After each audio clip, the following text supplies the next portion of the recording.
Hey, TNC, how you guys doing? I know we missed recording the message over the weekend, so here it is, okay? And remember, we're talking about becoming rest, yeah? All right, so before we talk about rest, I just want to address a little bit of something we really need to understand and get what the Anointed One has done for us, okay?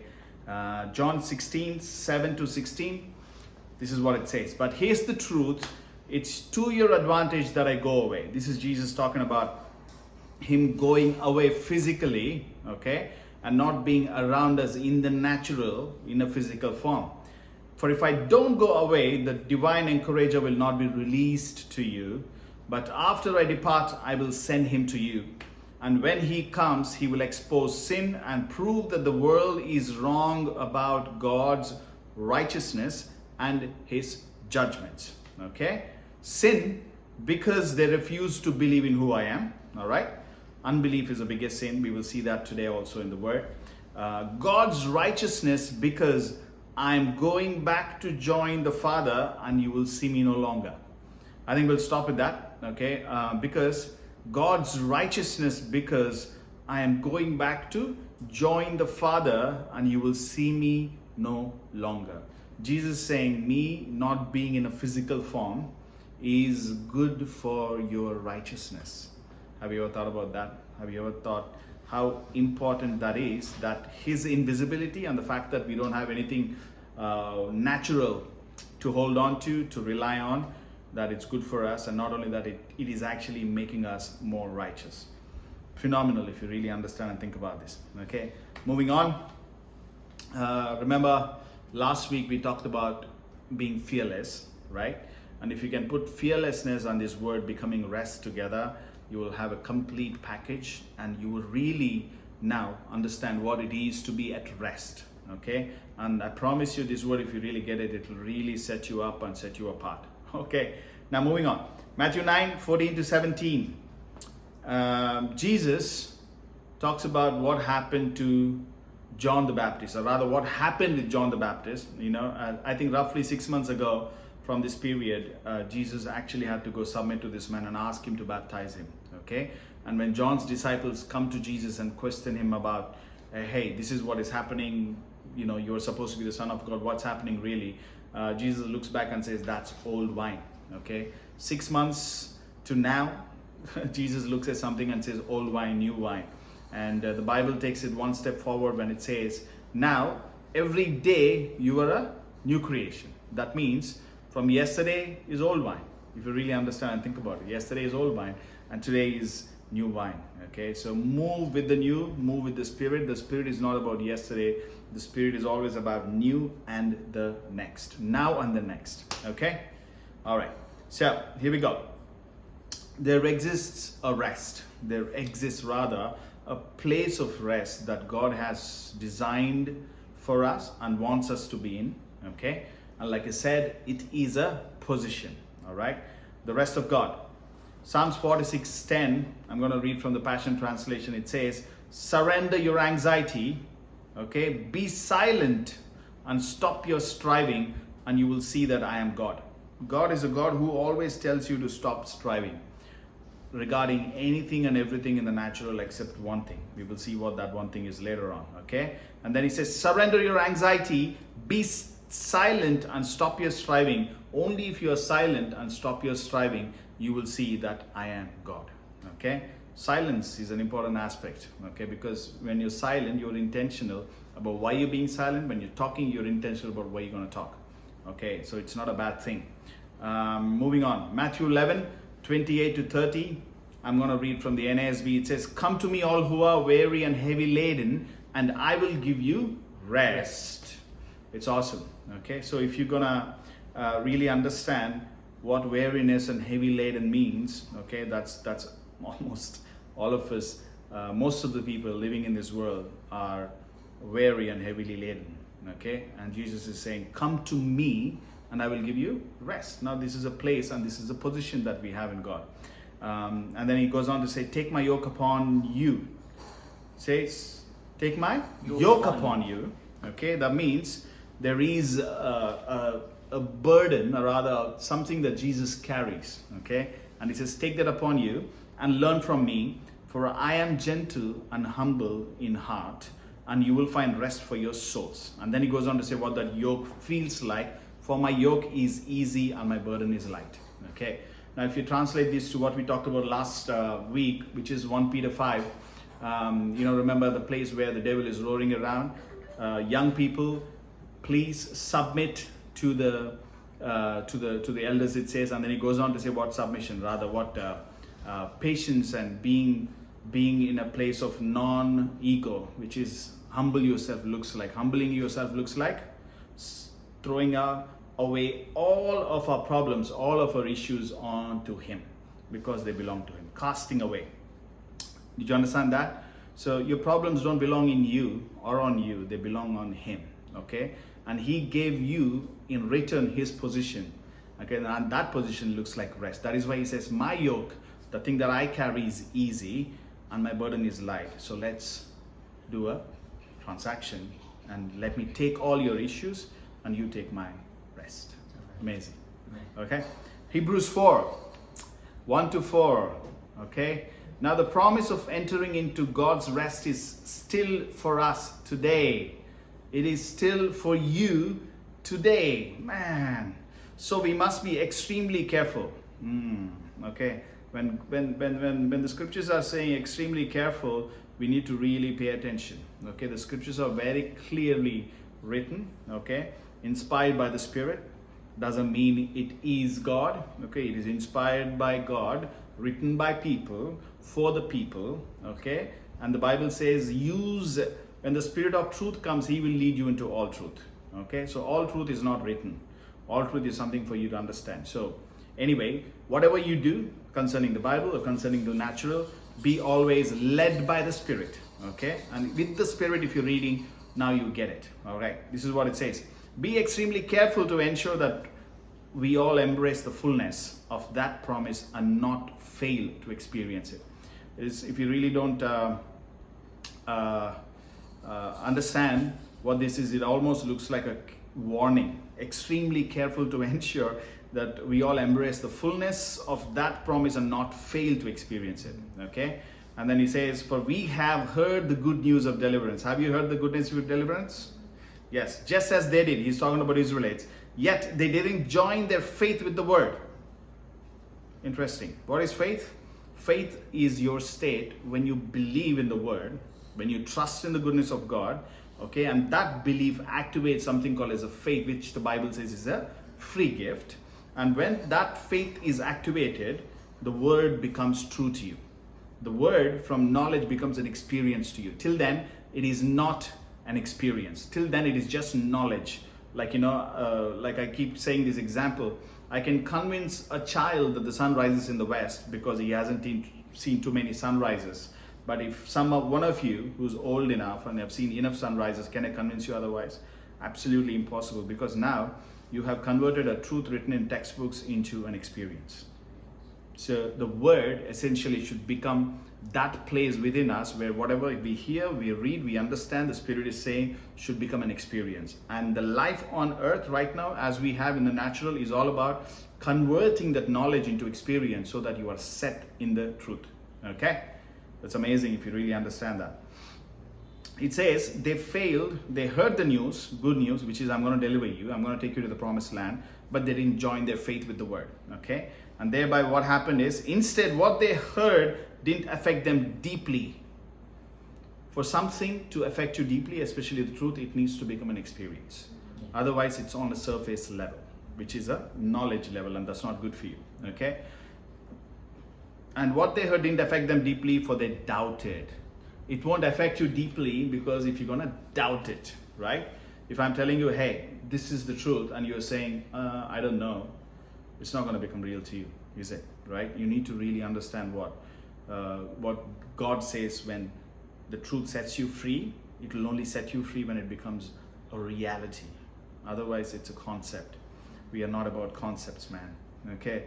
For those of us who believe, faith activates. There you go. Faith activates the promise and we experience the realm of confidence rest. Wow.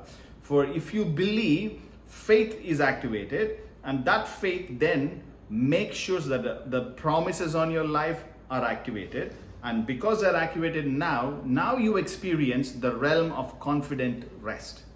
Amazing. For he has said, I was grieved with them and made a solemn oath, they will not enter my rest. This is a verse from the Old Testament. Okay, God's works have all been completed from the foundation of the world, for it says in the scriptures, and on the seventh day God rested from all his works. If you really understand that, you really would get over time as a dimension. God's works, all of it, have been finished from the foundation of the world. Okay, it's crazy. And then it says God himself rested, because there's nothing more to do for God. All right, so those of us who ask God, why are you not doing that, why are you doing this, he's only lying down there relaxing and looking at it. It's like it's all done. Okay, now the Hebrew word for rest is Shavuot. Okay, from that word Sabbath the English word came. Okay, now God himself is resting, has rested. Okay, now Hebrews 3:19, we read Hebrews 4:1-4. The previous chapter is Hebrews 3, and towards the end on the 19 I will read. This is what it says. It is clear that they could not enter into their inheritance, which is their rest, which is the promised land, which is everything that they needed, okay, because they wrapped their hearts in unbelief. Mind-blowing. Okay, this is the only place where we need to understand. Most of the time when the word sin, hamartia, is used in the Bible, it is used as a noun signifying it's a mindset. Whereas in some places where it is signifies like an action, okay, it is a place where unbelief is concerned. That means when you're wrapped in unbelief, you're not only doubting everything about God, but you're doubting himself, right? You know, the identity, the thing that you have with God, everything that is you and God together, you're doubting. And that is a place where it's called as a sin. Okay, not because he wanted it and he's saying, because you don't believe in me, I'm going to kick you out. It's a place you and I choose, you know, without really understanding what it is my identity, right? What is my identity? What is the position that I have? And rest is such a place, because the moment we are not in rest, we are in unbelief. And that is why it says, because they didn't believe, they couldn't enter rest. Amazing. Okay, so why are we anxious? Why are we worried? Why are we fearful? Simple, because when we hear the truth, we don't believe it. Don't you think so? Yeah. If you believe it, there's no problem. There's really no problem, but we don't believe it. Now, why didn't they enter rest? If you understand, go back and read Hebrews 3:15-19 and come to Hebrews 4 later on, and you really understand it. Okay, it's again that word unbelief keeps popping up again and again. When we are, let's say, not in the fruit of the Spirit, when we are in the works of the flesh, could be anger, could be jealousy, could be whatever, you know, everything that is contrary to the fruit of the Spirit. When we are in those emotions or in those feelings and those thoughts, we are automatically there because we're choosing to not believe. Think about it. Okay, because I don't see God's goodness working in me, I'm looking at the situation and it's making me angry or making me sad, making me go down. There is no more righteousness, peace and joy, because I see this reality, the natural reality, as my reality, and thereby I'm choosing a place which is not God's given. God, the place that God gave for you and me, which is rest. Okay, and why we fail to recognize that? Because it is all there in a realm that you can't touch, feel and see. Whereas in this realm where you can touch, feel and see everything else, that is like, you know, that is something that we need to really work and strive on. Really, you know, go down to the ground and fight to make something happen. Okay, that's because the system is set up like that. And why we worry and fear? Because our childhood or the system, the nature, nurture, everything comes together and tells you, for you to get something done, you need to work at it. Okay, probably the way your parents taught you, you know, without knowing that, oh, my son is going to go into the world, my daughter is going to go into the world. I need to now teach them, so I'm going to hold back and watch them learn by themselves. Okay, yes, it's true. Sometimes that is needed for us to understand the nature of reality. But knowing that who your God is, you should always teach that, along with that grace is available, freedom is available, that you can stand in your truth and still things can happen.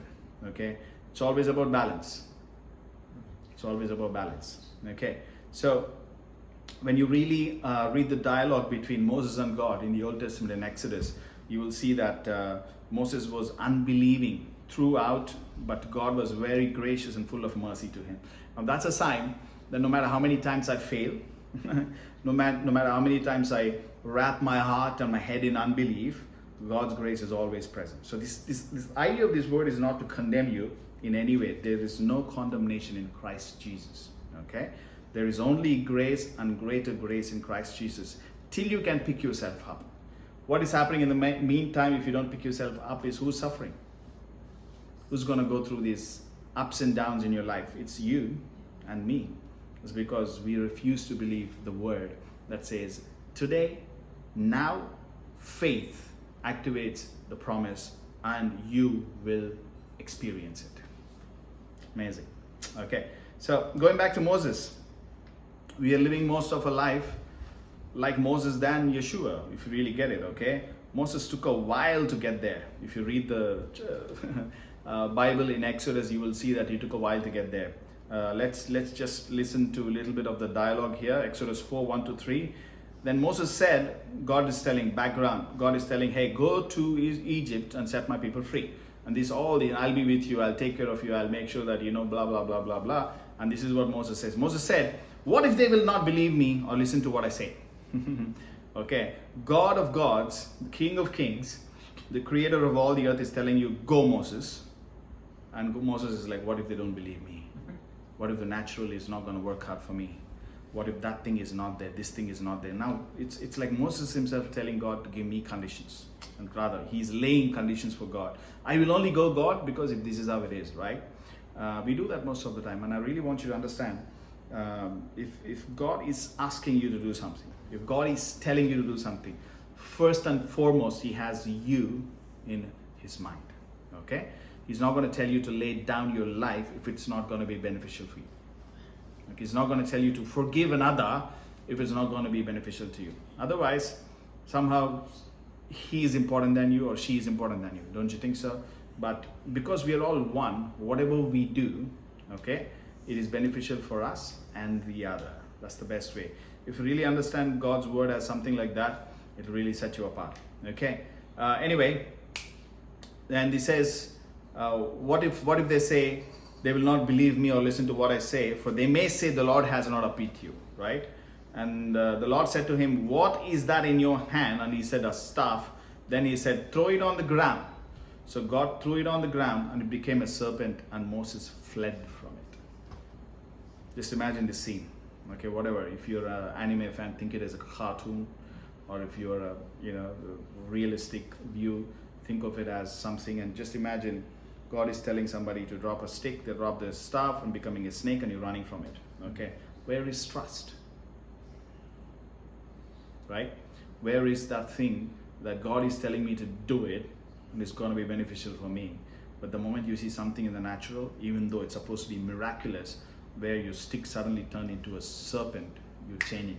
If you're a guy who's seeing a lot of snakes in your dream, or a person who's seeing a lot of snakes in your dream, it's a good thing because snake signifies change. Okay, I'm laying it out there. So don't get scared. It's only your conditioning that tells you, snakes are evil. Right here, God turns a staff into a snake for Moses. Okay. Anyway, don't run for your life. That's what I mean. Okay. Now, running away from your problems is still fear. Okay. If you really understand what God did for you, or what he called you out to be, you will actually look at your problem in the eyes and say, I have arrived. Okay. That I am here. All right. And your problem sometimes might not go away, but you will get grace and power and strength to look at it, to keep standing in it and converting whatever you feel inside into an experience. And that experience will always lead you into your promised land, into the next, into the new. Okay? And if you're watching me right now, say to the new and to the next. To the new and to the next. Phenomenal. Okay. All right. John 16:33, the Passion Translation. And everything, say everything. Everything. Phenomenal. Okay. I've taught you is so that the peace which is in me will be in you, and you will now have great confidence as you rest in me. Jesus is saying, all that I have taught, he's telling to the people there, okay, 2,000 years ago, all that I've taught you is so that you can have peace as you rest in me. Okay, so simple. And then he goes on to say, for in this unbelieving world, you will experience troubles and sorrows. Jesus never said you will have a trouble-free life or a sorrow-free life. He never said it. It's not written also because he never said it. He says you will have, okay, but you must be courageous. Say courageous. For I have conquered the world. You are called to be more than a conqueror. And if you read Revelations for the first, every time a church is addressed, right? He says, unto he who overcomes. Okay? You and I are called today to overcome. Okay? Overcoming looks like being in a place of rest. Why? Because you're not going to see anything, everything, all that your life playing out, you don't see it. But you know it's going to be good because the word says goodness and loving kindness or mercy will chase you down all the days of your life. Okay? Along with problems and other things. But then, if you really get it, you look at the problem, you'll handle it, and you grow now from level to level, glory to glory, grace to grace. All right? This is good. All right, now Matthew 13, 22 to 23. And the one on whom seed was sown among the thorns, remember the parable of the sower? This is what it is about. This is the man who hears the word, and the worry of the world and the deceitfulness of wealth choke the word. Wow. Your worries can choke God out of your life. Have you known? Have you realized that? You think that God is all powerful. We, with our mouths, say God is powerful. God can do it. God can do it. But right here the word says, written word says, your worries can choke the word. Word is God out of your life. Okay? That means even though he is all powerful, he is all knowing, omnipresent, omniscient, and all those things, your free will still stops him from working within you in a full, complete, perfect way. Okay? So ask yourself who's got the power. Okay? And the worry of the world and the deceitfulness of wealth makes the word stop working in you and it becomes unfruitful. Okay? And the one on whom seed was sown on the good soil, this is the man who hears the word and understands it. And understands it. Who indeed bears fruit and brings forth sometime 100-fold, sometimes a 60, and sometimes a 30. Okay? I love it. First he said 100, then 60, and then 30. That's your God, man. That's your God. Okay? So what does a position of rest look like? Peace, joy, and being justified. If these three things are established, you're always in a place where you know the problem doesn't define you, the issue doesn't define you, their words don't define you, but your position given to you by God in the Spirit, which is not yet sometimes visible in the natural, dictates that your reality is that and not this. Okay? Isaiah 40, how many of you heard, wait on the Lord? Yeah, a lot of people have said, it's not happening, wait. No? Okay, so he gives strength to the weary, apparently, and to him who lacks might, he increases power. This is your God, okay? Though youths grow weary and tired, and vigorous young men stumble badly, yet those who wait for the Lord will gain new strength. Okay, I have news for you. The word which is saying wait here in Hebrew is kava, okay? It is not really wait. I don't know why they said wait. Probably the guy who's translating for a long time, you know, waited and nothing happened, and he still is waiting. But the real word is entangle yourself with the Lord. And I love how the TPD puts it. I will read it in a moment, okay? Those who kava with the Lord, they will mount up with wings like eagles. They will run and not get tired. They will walk and not become weary. All right? So Isaiah 40:31 in Passion Translation. But those who entwine their hearts with Yahweh will experience divine strength. Entwining your heart looks like believing the word, trusting God, understanding that whatever God spoke will come to pass. Now I am going to enter rest. In that place of rest, if you're waiting, it's all right. But if you're not waiting or not doing anything from the place of being entangled, then it's you trying to do whatever you need to do without understanding what the Spirit is telling you. The day you understand what the Spirit is saying, now you're entangled. The Spirit might say move, or the Spirit might say wait, and it's going to work out for you. Okay?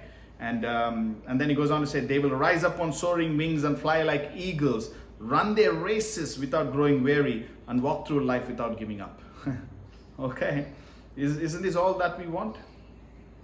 We don't live day to day thinking tomorrow morning I'm going to wake up and all my problems are gone. All your problems have gone, and you have everything that you need at the palm of your, at the tips of your fingers, but you would still feel lesser.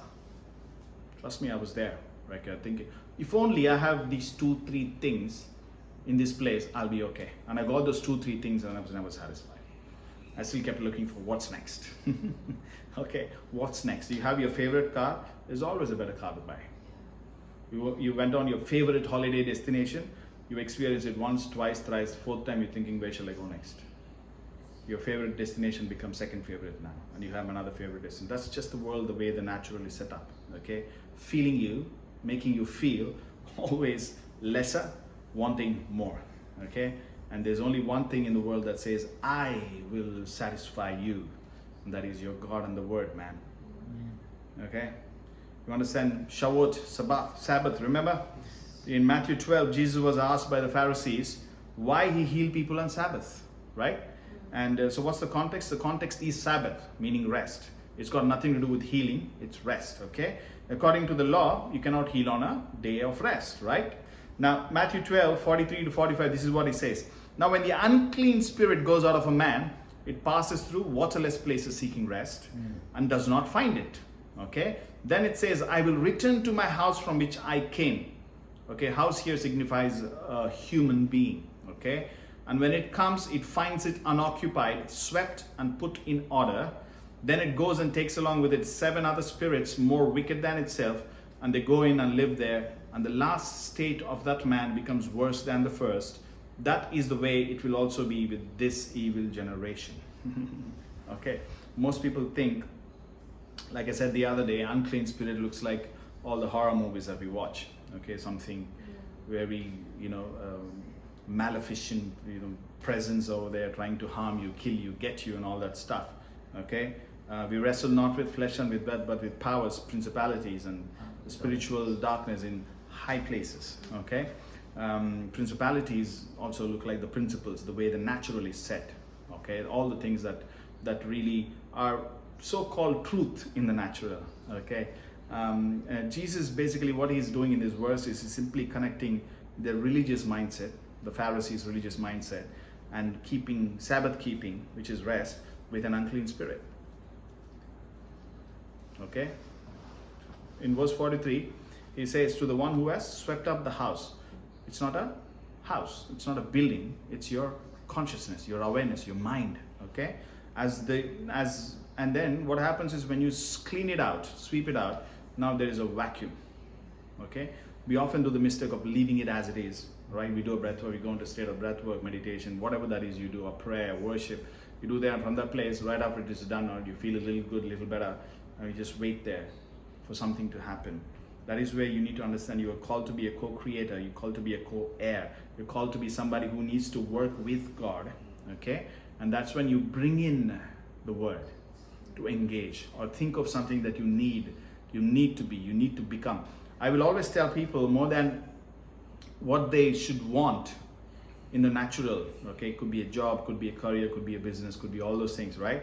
But I would tell them to become rest, become peace, become joy, become grace, become power, become all those things, because the moment you are in that state, these things are automatic. Right? The Bible itself says, seek ye first the kingdom of God and his righteousness, meaning he's justified. Remember, justified not by physically present or a cross that you can see. A cross today you can't see. A cross today you don't know whether it happened or not. Okay, everything invisible, and that is justifying you, not what is seen, touch, feel. Right? Just think about it. Okay, that's what justifies you, and from that place, man, you are justified, and you're not bothered about all these things, and things will change. Okay, so without spending too much time on Matthew, this verse we just read about 43 to 45 in verse chapter 12, let's just say the moment you clean out with all the things, all the negative thoughts, all the lower realm thoughts, replace them with the Word, with what you want to create. And always, like I said just now, what you want to create should be a personality, a character that is based in the truth, based in the word, based in life, because everything else will follow that character. Yeah? Is that okay? Yes. And the story we just read is an allegory because Jesus is referring it to the people of that generation. Okay? It can also depict us today because we yield to lower thoughts without us knowing. Okay? And create a vacuum where destructive thoughts are concerned. Yet we do not fill that so-called empty space with the higher thoughts or thoughts of the Spirit or being led by the Spirit. It's very important. Okay? And the words spirit/spirits are synonymous with the words consciousness and awareness. It's not, like we said the other day, Annabelle and conjuring and all that stuff. Okay? Remember, the natural always makes you feel lesser, makes you feel separate from the word, because anything that you need to do in the natural, you need to collapse time and space, right? Even for you to go get a glass of water, you need to walk to a place, to the kitchen. You are taking a few seconds to get there, and you're covering distance. That is what you call collapsing time and space. Okay? And if it is out in the natural way, you need to go buy a bottle of water. Now you need to take something, call your wallet or your card or your UPI, and spend money, okay, to get something that is very, very, very basic. Only thing free today in this world is love and fresh air, and fresh air is not available everywhere. Okay, that is what the natural teaches us, tells us you're always not good enough. You're always separate from your words, separate from your promises. From the day you're born till today, however old you are, that's what you feel, think. Okay, but the word says, I am, meaning right now, right here, I am, meaning I have arrived because He has arrived. Okay? In the quantum or the spirit, the quantum physics, quantum world, there is no separation. That's why you are seated in heavenly places. As you are here right now listening to me, you are also seated there. It's a confusing thing, but then the truth is that you are there in Him and He is in you, right? And that's something people don't get. And not only that, the Bible goes on to another mile and says we are all one. It's crazy. And science today says everything, the living, non-living, everything is connected, everything is one. And the Bible also says that. Everything is made through the Word, everything is held together through Him. Okay?